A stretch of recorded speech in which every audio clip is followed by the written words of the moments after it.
শুরু করে দেবে। শোন অফিসার, তোকে এখন আমি মারবো, আর তোকে মারলেই না আমার হাতে চলে আসবে অনেক অনেক টাকা। এই লাইনে থাকবো না, এদেরকেও থাকতে দেবো না, প্রমিস।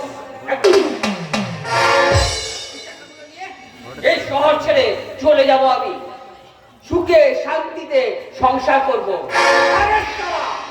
সারা জীবন না অনেক কষ্ট করেছি, অনেক কষ্ট করেছি।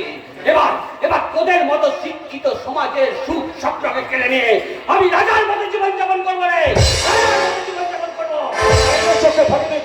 তুই রাজার মতো জীবন যাপন করতে পারবি না।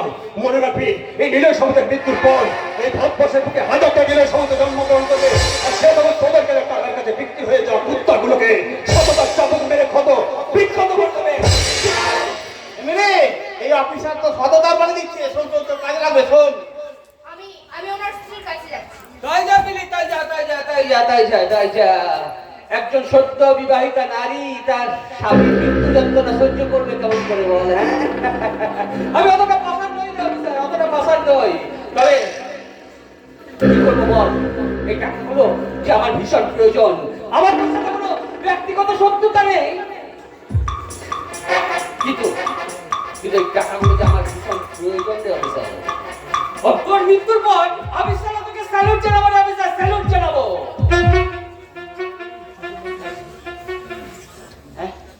কি এত কি কথা বলছিস ওর সাথে? হ্যাঁ, শেষ করে দে না, মালটাকে শেষ কর। ঠিক কথা বলেছিস রে বাদু, তার সময় নষ্ট করা ঠিক হবে না। অফিসার, তোর মৃত্যুর সময় যে একেবারে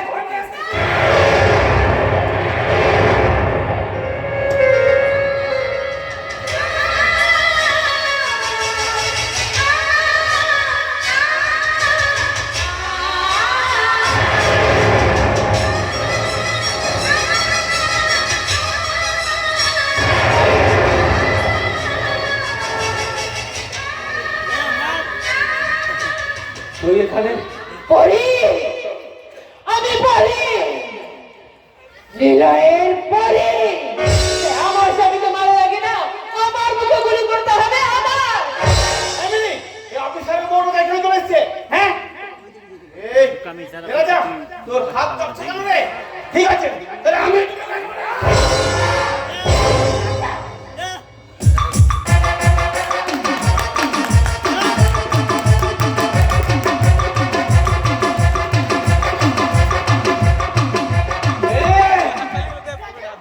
অফিসারের বাঘানটা খুলে দেয়।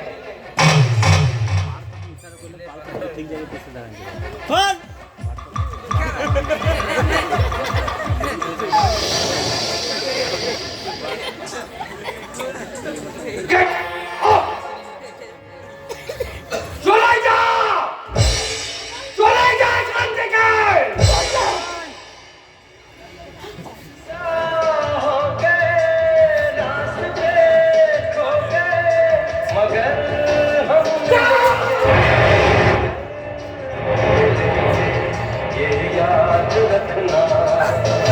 मेरी राह रखना, ये याद रखना, मेरी राह तकना।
আর তোমার কৃপা দৃষ্টি ছাড়া আমার ছোট ভাই নীল সম্মানের সতী মৃত্যু ঘর থেকে ফিরে আসতে পারতো না। আর পারবেই না কেন? তার বড় দাদা সত্যের পূজারী রজত সামন্ত কোনোদিন অন্যায়ের সাথে মাথা নত করেনি। আর এই শিক্ষা আমি আমার ছাত্র ছাত্রীদের সাথে সাথে আমি আমার ভাইদের মাথায় ঢুকিয়ে দিয়েছিলাম। সেই সব কারণের জন্য হয়তো পুলিশ অফিসার নিলয় সামন্ত মাথা উঁচু করে ওই অপরাধীদের ডেরা থেকে আজ অক্ষত অবস্থায় বাড়ি ফিরে এসেছে।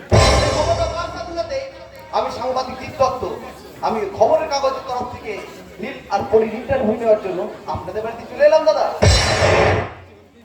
হ্যাঁ, তুমি এসেছো, কিন্তু কিন্তু এখন ওরা ছেলে মেয়ে দুটোর খুব শারীরিক এবং মানসিক দখল গেছে, তাই তাই ওরা এখন বিশ্রাম নিচ্ছে। তুমি তুমি একটু বসো, তোমার জন্য আমি জল খাবার করে নিয়ে আসছি। আর সেটা কোনো প্রয়োজন নেই বর্দা, কারণ এখানে আমি কোনো আত্মীয় নই, সাংবাদিক হিসাবে এসেছি। নিশ্চয়ই তুমি একজন সাংবাদিক, কিন্তু তার আগে তুমি দুই ভাই, তাই তোমার খাওয়া দাওয়ার ব্যবস্থা করা নিশ্চয়ই দরকার। পরি পুরি জনগণ জানতে চাই যে তুমি কিভাবে অক্ষত অবস্থায় ওই শয়তানদের ডেরা থেকে ফিরে। আরে বাবা, সব বলবো, আগে তোমার খাওয়ার ব্যবস্থা করি তারপর।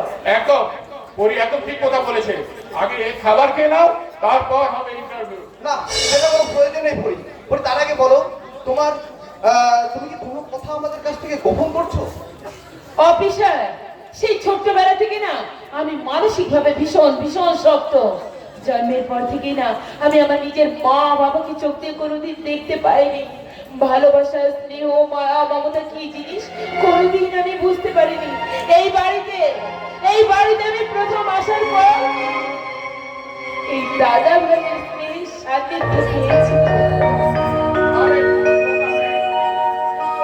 সত্যি সত্যি আমার বোন রে।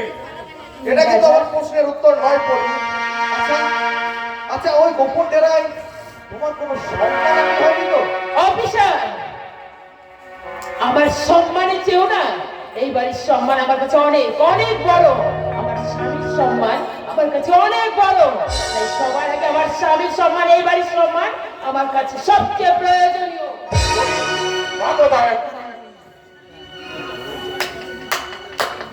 দারুণ সংলাপ, হাততালি দিলাম।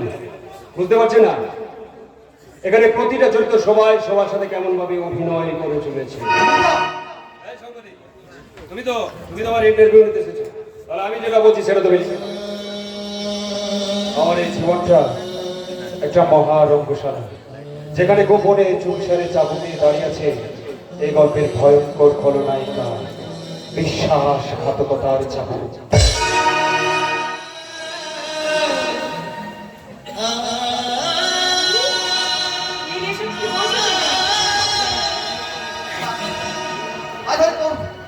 আজ এই সাংবাদিক নীল তার কথাগুলো প্রথমবার নিজের মন থেকে মেনে নিতে পারলো না। হয়তো হয়তো নীল তার মনের মধ্যে গভীর গভীর সন্দেহের ঝড় কালো বৈশাখী রূপে আকার নিয়েছে। তাই তাই এই নীল আর পরির ইন্টারভিউ এই সাংবাদিক সেদিনই নেবে যেদিন এই কাল বৈশাখীর ঝড়ের অবসান ঘটবে। সাংবাদিক এটা সিদ্ধান্ত নিল নীল পরির ইন্টারভিউ আজ আর নেবে না। শুধু শুধু ভগবানের কাছে একটাই প্রার্থনা করে যায়, নীল তার পরির ভালোবাসা যেন অটুট থাকে, অটুট। সাংবাদিক দীপদত্ত বোকার মতো কি বলে গেল শুনলি দাদা? বদ্ধ ছোটবেলা থেকে তুই আমাদের দুই ভাইকে শিখেছিলি ভালোবাসার বন্ধন, একে অপরের বন্ধনকে মজবুত করে তোলে। আমি তোদেরকে কোনো ভুল শিক্ষা দিয়ে দিলে ভাই। আপনি ভুল শিক্ষা দিয়েছিলেন মাননীয় চেতনার মাস্টার মশাই, কারণ আপনার শিক্ষার দাম বর্তমানে সমাজে দানা মূল্য নেই। হীরা দ্বারা জয় করা যায় না রে ভাই, সময় লাগলেও মনে রাখবি সত্য দিয়ে জয় করা যায় সারা পৃথিবী। তাহলে তাহলে আপনার মেজো ভাই আপনাকে ছেড়ে দিয়ে চলে গেল কেন? তার সঙ্গে আপনার বিশুদ্ধ ভালোবাসার সম্পর্ক ছিল না? এ বাড়িতে প্রবেশ করার পর থেকে এ বাড়ির ছোট বউকে তো আপনি বোনের আসনে বসিয়েছেন। এক্ষেত্রেও আমি কোনো ভুল কাজ করিনি, কারণ তার সাথে আমার রক্তের সম্পর্ক না থাকলেও সেই হৃদয়ে আমার সারা জীবন বোন হয়ে থাকবে। আর যদি জানতে পারেন আপনার ওই হৃদয় সম্পর্কে বোন আপনার সাথে বেঈমানি করে আপনার বিশ্বাসকে দুমড়ে মুচড়ে অন্য পুরুষের হাত ধরেছিল, তখন কি ঠিক আপনি আপনার ওই হৃদয় সম্পর্কের বন্ধুটাকে এতটাই ভালোবাসবেন তো?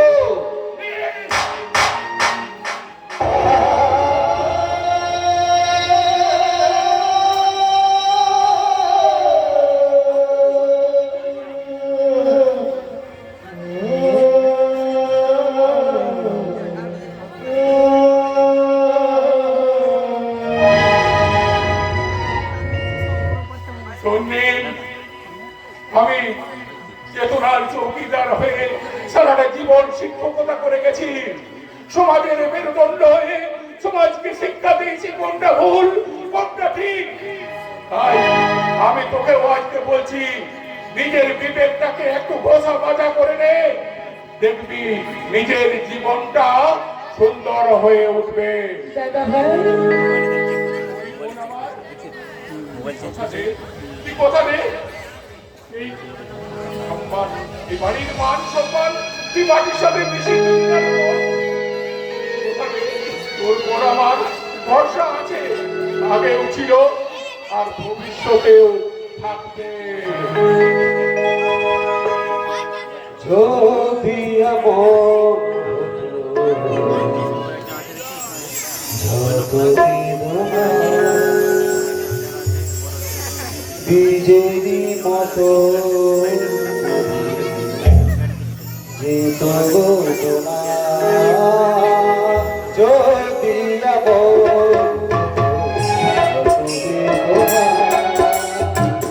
বীজেরই মতো যে তবু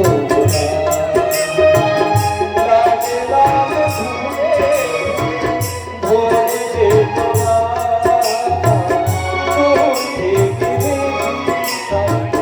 যে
সত্যি সত্যি তোমার অভিনয় দেখে আমার ভীষণ হাসি পাচ্ছে।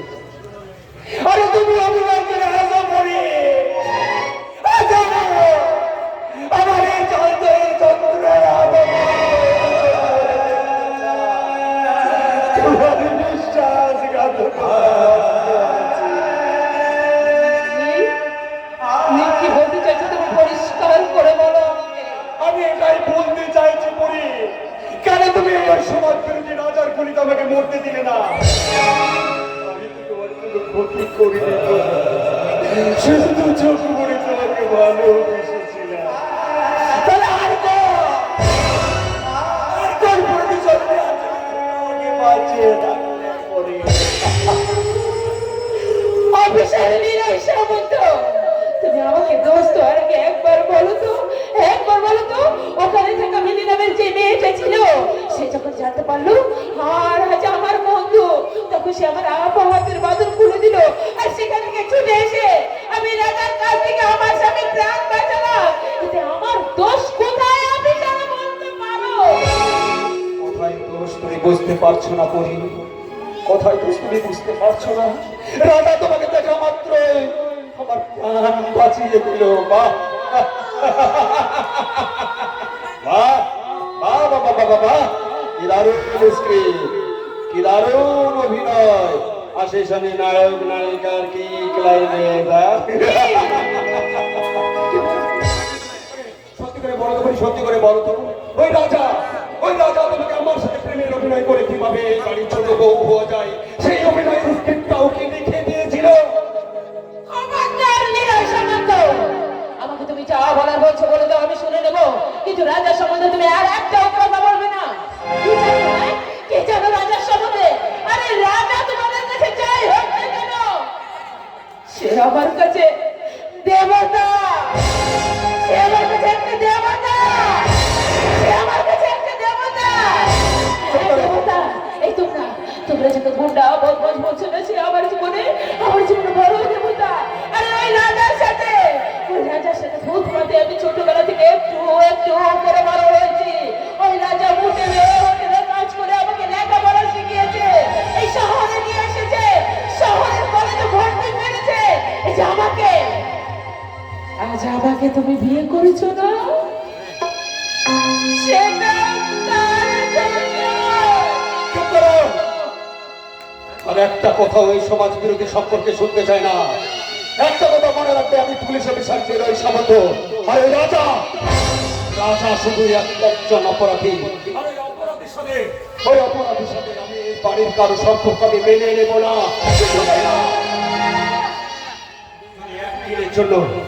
একদিনের জন্য এই মেয়েকে ভালোবেসে থাকো, তাহলে ভুলে যাও এই রাজাকে। যদি এই বাড়ির সম্মান তোমার কাছে গুরুত্বপূর্ণ হয়, তাহলে যে বাড়িতে রাজার নাম কোনোদিনও মুখে আনবে না। ঢুকিয়ে নাও ওই রাজার সম্পর্কে তোমার অতীতও কোনোদিন সম্পর্ক ছিল না, ভবিষ্যতেও কোনোদিন থাকবে না। তোমরা তো পুরুষ, তাই না? তাই নিজের ইচ্ছের বিরুদ্ধে ওরা মেয়েদের উপরে যে কোনো জোর কাটিয়ে দিতে পারো, তাই না মিলন? বললাম তো, ওই রাজার নাম তুমি আর একবারের জন্য বলবে না। কথা দাও, শুধু তুমি আমাকে ভালোবাসবে। কথা দাও, ওই রাজার নাম তুমি ভবিষ্যতে কোনোদিন মুখে আনবে না করি। কথা দাও, কথা দাও। কথা দিলাম, কথা দিলাম, কথা দিলাম, জীবনে বড়রা কখনো আমি রাজার নাম মুখে আনবো না। কারণ সাধারণ পৃথিবীতে রাজাকে আমি একটু একটু করে ভুলে যাব। কারণ আমি জাজ অফিসার, নিলয় সামন্তের স্ত্রী। তাই সব কিছুর আগে তো তার সম্পর্কে আমার দেখা উচিত, তাই না? আর তাছাড়া কোনো কিছুর বিনিময়ে আমি তোমাকে হারাতে পারবো না। আমি কিছুদিন তোমাকে হারাতে পারবো না। আমি তোমাকে হারাতে চাই না বলি, সমস্ত ঝড় জল ঝড় করে তোমাকে নিয়ে রাখতে চাই আমার ভালোবাসার রাজপ্রাসাদ। আর সেই ভালোবাসার রাজপ্রাসাদে সেই রাজপ্রাসাদের অক্ষরে লেখা হয়ে থাকবে এই নীলপরি ভালোবাসার কথা। আর তুমি আমার হাত ধরে বলবে, আমি তোমার হাত ধরে হারিয়ে যাব অচেনা কোনো স্বপ্নের দেশে। জানো তো, সেই স্বপ্নের দেশে তুমি আর আমি একসাথে বলবো, সাগরের ঢেউ বলে তীর পেয়েছি, আকাশে পাখি বলে তীর পেয়েছি, এই মন বলে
কান্নাটাকে আমার জীবন থেকে ডিলিট করে দিয়ে আমাকে আমার জীবনে এত কিছু নেই। আরে না, ওর জন্য আমি ভাবছি না।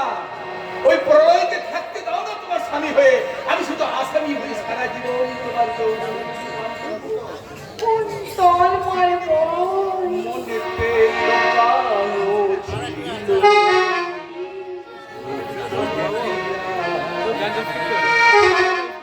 মনেতে লুকানো ছিল সত্য বিপিয়া, জাগিল মধুল গলে দাঁড়ালো।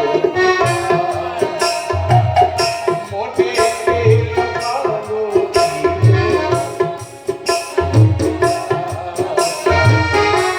জাগিল মধুল গলে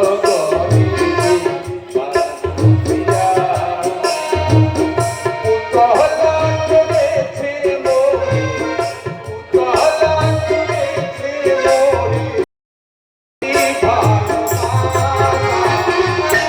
অনুরাগে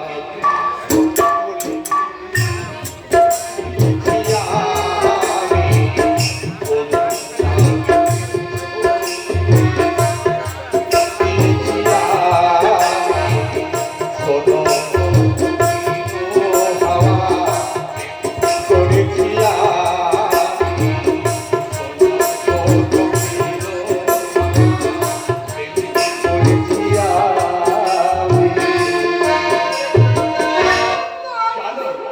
দিয়া আমি ওই মৌচাকের মধু যতটা না মৌমাছিরা পান করে, তার চেয়ে অনেক বেশি পান করে এই ব্যাড বয় কুন্তলের মতো মানুষরা।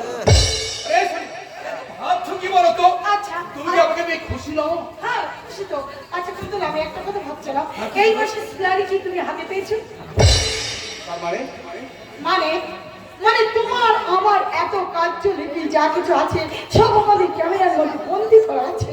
আমি যদি সেই সব কথা লোকে বলে দিই আর সেই সব দেখিয়ে তোমার কাছে আমি স্ত্রীর মর্যাদা পেতে পারি। তুমি? হ্যাঁ আমি আমি আর আমি কলেজের শিক্ষিকা, আর এইসব ছবি দেখলে সবাই আমার কথা বিশ্বাস করবে। একটা কথা মনে রেখো, আমি কিন্তু তোমার নামে বধূ নির্যাতনের কেস ঠুকতে পারি। তখন তোমার চাকরিও যাবে আর তোমার ওই সম্পত্তিও আমি হাতে পাবো। বলছি, আমাকে বেশি রাগিও না। এবার কিন্তু তুমি আমার সঙ্গে সত্যি সত্যি ব্ল্যাকমেল করছো সারিয়া। না, একদম ব্ল্যাকমেল করিনি, একদম ব্ল্যাকমেল করিনি। ওই টাকাগুলো তুমি আমাকে দেবে। অর্ধেক টাকা যদি তুমি আমাকে না দাও তাহলে তোমার এটিএম কার্ড আমি ছিনিয়ে নিতে বাধ্য হব। হ্যাঁ আমি আমি এটা পরে করবি সোনিয়া, তুই এবার ভেতরে যা, আমার কুন্তলের সঙ্গে কিছু আলোচনা আছে। ও আচ্ছা দেখি দেখি। কুন্তল, একটা কথা মনে রাখবে, ওই টাকাগুলো আসলে আমার অ্যাকাউন্টে ট্রান্সফার করবে। কথাটা মনে রেখে। থাকবে থাকবে সানিয়া। আজ যে রূপ তোমার আমি দেখলাম, আজ থেকে আমার নিজের ভালোটা আমাকে তো খেয়াল রাখতেই হবে। কি ভাবছো কুন্তল? ভাবছি আপনার মাথার মুন্ডু। কি ভাবছি আপনি বুঝতে পারছেন না? সত্যি আপনার বাপ পেমেন না, দুজনে করে হাসতো ঠেমনা। আমার মেয়ের সঙ্গে কোনো মনোবল আপনার মেয়ের মন বলে কিছু আছে যে মনোমানন্দ হবে? যাক, সেসব কথা বাদ দিন। এখন আমি ভাবছি ওই রাজার সাহায্য নিয়ে নিলে সামন্ত বিভীষণের রাত থেকে জীবিত অবস্থায় ফিরে এসছে। আর সত্য তো বিভীষণ বাবু ওই রাজাকে অন্ধের মতো বিশ্বাস করছে। হ্যাঁ, সেই সঙ্গে আমাদেরও বিপদ বেড়ে চলেছে। একটা কথা মনে রাখবেন, আজ রাজাকে হন্ডে হয়ে পুলিশ খুঁজে বেড়াচ্ছে। আজ পুলিশ প্রশাসন আইন সবকিছু ওদের কুকীর্তির কথা।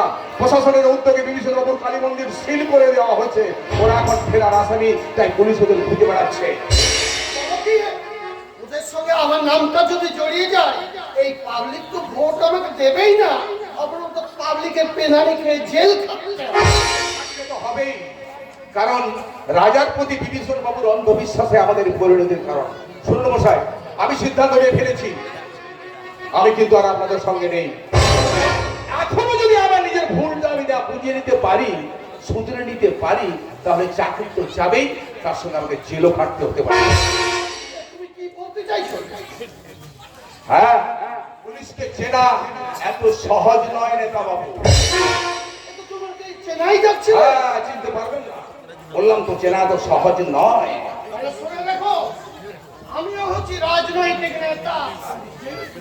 এই এলাকায় কোন রকম উত্তেজনা আমি সহ্য করব না, এবং তার জন্য প্রতিবাদে মিছিল বার করতে বাধ্য করবেন না। যত তাড়াতাড়ি সম্ভব এই এলাকায় তৃণমূল কাজের সঙ্গে যারা জড়িত আছে তাদের এবং নিরঞ্জন সামন্তকে যারা অপহরণ করেছে তাদেরকে অবিলম্বে গ্রেফতার করার ব্যবস্থা করুন। সে না হয় করবো, কিন্তু আপনাকে আমি সাবধান করে দিয়ে যাচ্ছি। শুনুন, আজ থেকে আমাকে আর কুন্তল বলে সম্বোধন করবেন না, বলবেন মাননীয় কুন্তল বাবু, বুঝেছেন?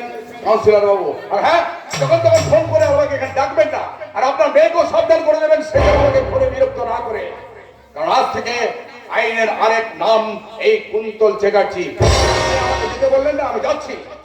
ওই বিভীষণ আর রাজার মতো কুখ্যাতদের এই সমাজ থেকে উৎখাত করে এই সমাজে শান্তি ফেরানোর ব্যবস্থা তো আমাকেই করতে হবে।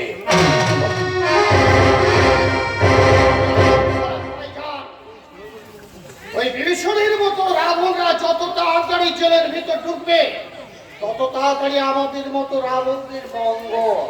এবার শুনি আমাকে দেখে বলবো, তোমাকে ডাকতে হবে না দাদি, আমি সময় মতো তোমার কাছে এসে গেছি। শোনো, হ্যাঁ বলো। এই আমাদের জামাই বাবাজি কোথায়? ও, ওর কথা বলছো? ওকে তো আমি বলছি আমার জন্য হাফ বয়েল ডিম সিদ্ধ করতে, সেটি আমার জন্য ডিম সিদ্ধটা করেছি। না, তাকে তো দেখলাম তোর ড্রেসগুলো পরিষ্কার করছে। ও, এবার ঠিক আমার হাতে ও চাবুক খাবে, চাবুক। মাথা গরম করিস না মাম, এখন মাথা গরম করা সময় কেন নয়। আমি মাথা গরম? জামাই বাবাজি বাজার থেকে ফিরলে তুই সোজা জামাই বাবাজিকে সঙ্গে নিয়ে তো শ্বশুর বাড়িতে শ্বশুর বাড়িতে গিয়ে ওর ফোন শাশুড় মায়ের পা ধরে ক্ষমা চেয়ে ভালো বউ হয়ে যাবি। তারপর সেখানে আমার থাকার একটা আর্জি জানাবি। আরে মা, এই বিভীষণের হাত থেকে বাঁচতে গেলে একবার তো তোর শ্বশুর বাড়ি নিরাপদ স্থান। আমি একবার এই পুলিশ বাড়িটা পুলিশ পরিষ্কারের ব্যবস্থা করার জন্য আমি একবার পার্টি অফিস থেকে ঘুরে আসি। দূর ছাই, জানি কি বলে গেলে একদম মাথার মধ্যে আমার কিচ্ছুই ঢুকলো না। যাকে এই মাথাটাকে ফ্রেশ করার জন্য আমি একটু drinks কি করি না।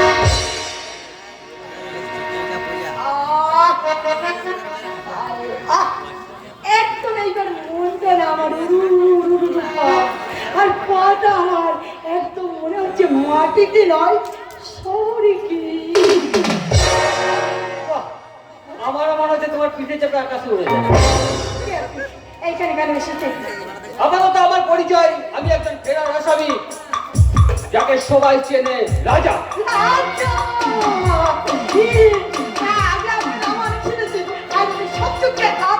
আমার চোখের সামনে দেখলাম আমি সুমিয়া। জানি ম্যাডাম, আমি জানি আপনি কার মেয়ে, কার স্ত্রী, কার সঙ্গে প্রেম করেন, সব ঠিকুনি গোষ্ঠী আমি জানি। ভালোই তো, আপনার ভোলা ভালা স্বামীটার সঙ্গে পিঠে চাবুক মেরে ওই কপিসার কুত্তর চ্যাটার্জির সাথে প্রেম করছিলেন। তাহলে এত কথা আপনি কি করে জানেন? জানতে হয় ম্যাডাম, আসলে আমি অনেকক্ষণ আগে এখানে এসেছি, আর এসেই আপনাদের সমস্ত কাণ্ড কারখানা সব থেকে নিয়েছি। ভগবান তো আপনাকে বেশ সুন্দরী করে পাঠিয়েছে, তবুও আপনি আপনাকে না খুব সুন্দর লাগছে দেখতে, আপনাকে খুব সুন্দর লাগছে। সত্যি বলছি, আপনি খুব সুন্দর। আপনি আর আমাকে কেমন লাগছে দেখতে? বাবা আবার প্রেম করবেন নাকি আমার সাথে? হ্যাঁ, মনে হচ্ছে আমার মনটা মনে হচ্ছে আপনার সঙ্গে কেন একটা আচ্ছা, আপনার ওই ভোলা ভালা স্বামীটা তো 1 নাম্বার, ওই অফিসার কুন্তল চ্যাটার্জি তার রোল নাম্বার 2, আর আমি 3 নাম্বার নাকি? না আরো কেউ আছে? না, না, না, আমার মনে হয় পুরো এলাকাটাই না, আপনার। না, না, না, আপনাকে আমার খুব ভালো লেগেছে। বাবা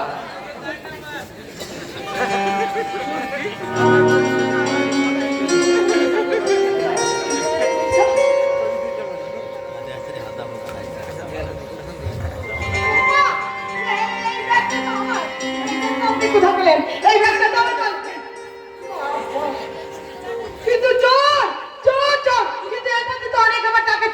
সে টাকাগুলো কোথাও? চোর চোর চোর! আমার কাছে। তোমার কাছে? হ্যাঁ, উনি এসে এই টাকাগুলো আমাকে দিয়ে দিয়েছেন। আরে দাও দাও দাও দাও আমাকে দেখিয়েছে টাকাগুলো। তোমার চরিত্র। হ্যাঁ, হ্যাঁ, আমি এতদিন চোখ থাকতে অন্ধ ছিলাম। তোমার রঙিন ভালোবাসা নিশ্চয় কোনটা সাদা আর কোনটা কালো আমি বুঝতে পারিনি। কিছুই না।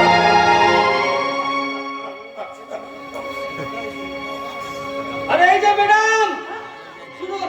হ্যাঁ শোনো, ওই টাকাগুলো আমাকে দাও। আর এই নাও। এর মধ্যে দেখছি পেরি।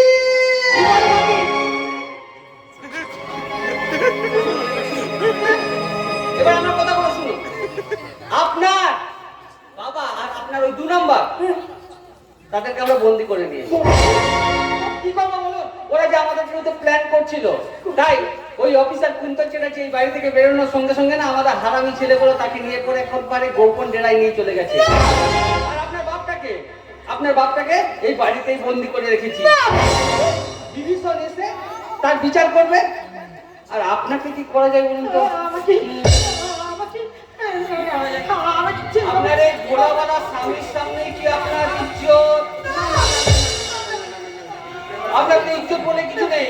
সোজা ভাষায় আপনি তো একটা বেশ্যা।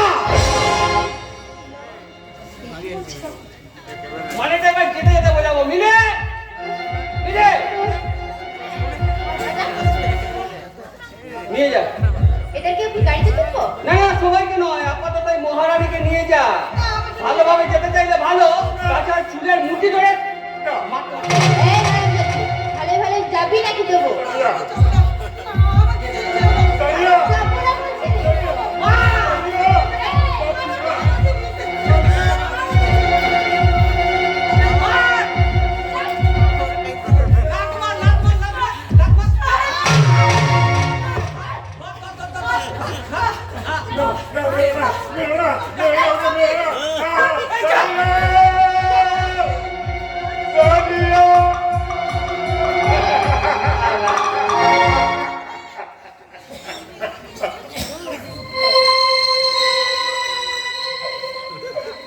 ভাই, আমি তোমার পায়ে পড়ছি ভাই।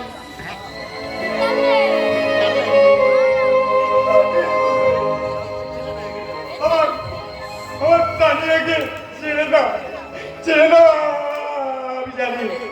আমি জানি তানিয়া কুন্তল তো অনেকের সাথে ভালো মেলামেশা করে, তবুও সে তো আমার অগ্নি সাক্ষী করা স্ত্রী।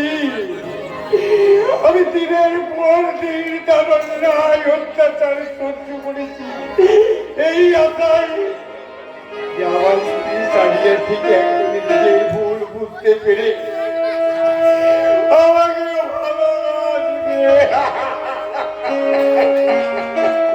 আচ্ছা মশাই, ও মশাই, আপনি এই জগতের প্রাণী তো? সত্যি ধন্যবাদ আপনাকে। এভাবেও ভালোবাসা যায় আমার জানা ছিল না।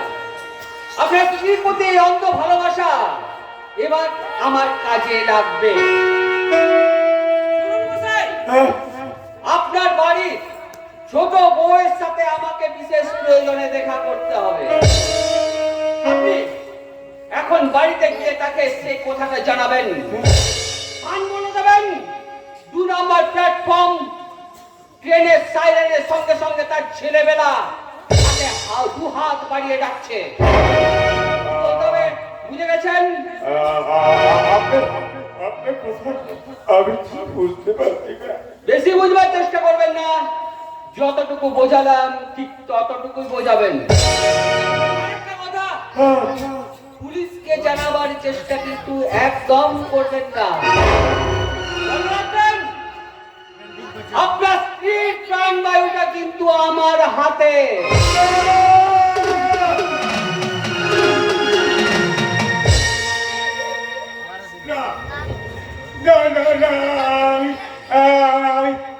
আমি সব বলবো, আপনি যা বলছেন আমি সব আমার বাড়ির ছোট বউকে বলবো, কিন্তু আমার স্ত্রী কোনো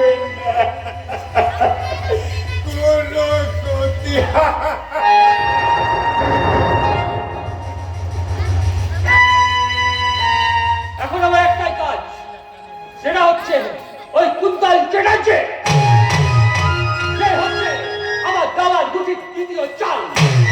এখন তার কাছে পৌঁছে আমাকে করতে হবে আমার লক্ষ্য পূরণ। এইভাবে একে একে সকলকে ছেড়ে দিলে আমরা লক্ষ্যে কখনোই পৌঁছতে পারবো না রে।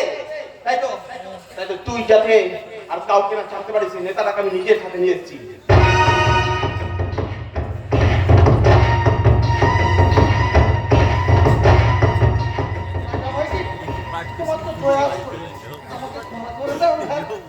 ও, তো বলছি আপনার বিচারের দায়িত্ব আমি নেই, আপনার বিচার করবো বিভীষণ। তবে আপনাকে আমি একটা উপায় বলে দিতে পারি,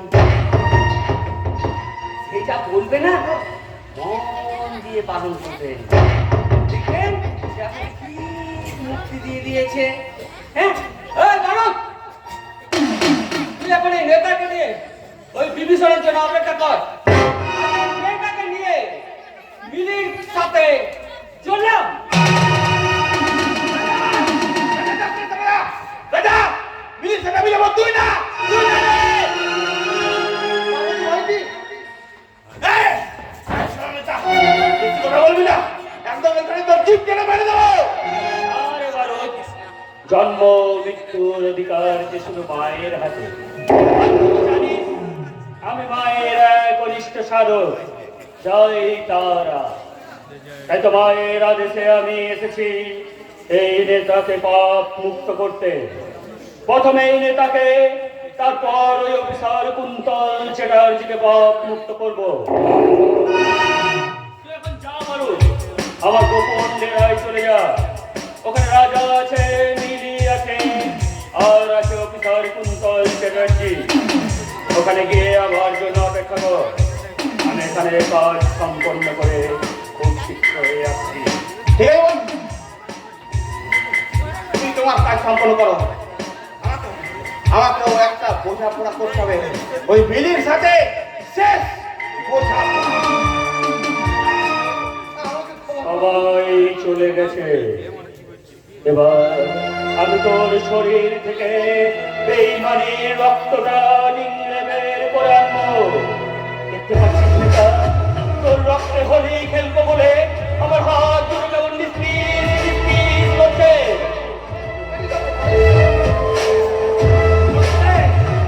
রক্ত দে আমাকে। বলেছিলাম না, বিভীষণ একটা বিভীষিকা, ভয়ঙ্কর বিভীষিকা। বিভীষণের সাথে বেঈমানি মানে মৃত্যুর হাতছানি। বিভীষণের সাথে বেঈমানি করার চিন্তা করে তুই ভয়ঙ্কর পাপ করেছিস। শুধু মা চাইলে তোকে পাপ মুক্ত করতে পারে। তাই তো মায়ের আদেশে আমি এসেছি তোকে পাপ মুক্ত করতে। চুপচাপ এখানে দাঁড়িয়ে থাক। এখন আমি তোকে গঙ্গা জলে শুদ্ধ করবো। ওম অপবিত্র পবিত্র বা সর্বভদ্রং গত বিবা তাৎপরে কুণ্ডলী কাক্ষং সবচ্ছং অভ্যন্তরে সুচি। আমি রক্ত পিয়ে তোর কোমরে রেখে দেব রক্তের সীতা। ওম পাপহং পাপ কর্মাহং পাপত্মা পাপ সম্ভবা ত্রাহিমং পুণ্ডরীকাক্ষং সর্বপাপ হরো হরি। এবার সাষ্টাঙ্গে মাকে প্রণাম কর। মাকে বল, মা আমি যে পাপ করেছি সেই পাপ থেকে আমাকে মুক্ত করো। কি হলো, কি বলছে শুনতে পাচ্ছিস না? সেপার সেপার বলছে।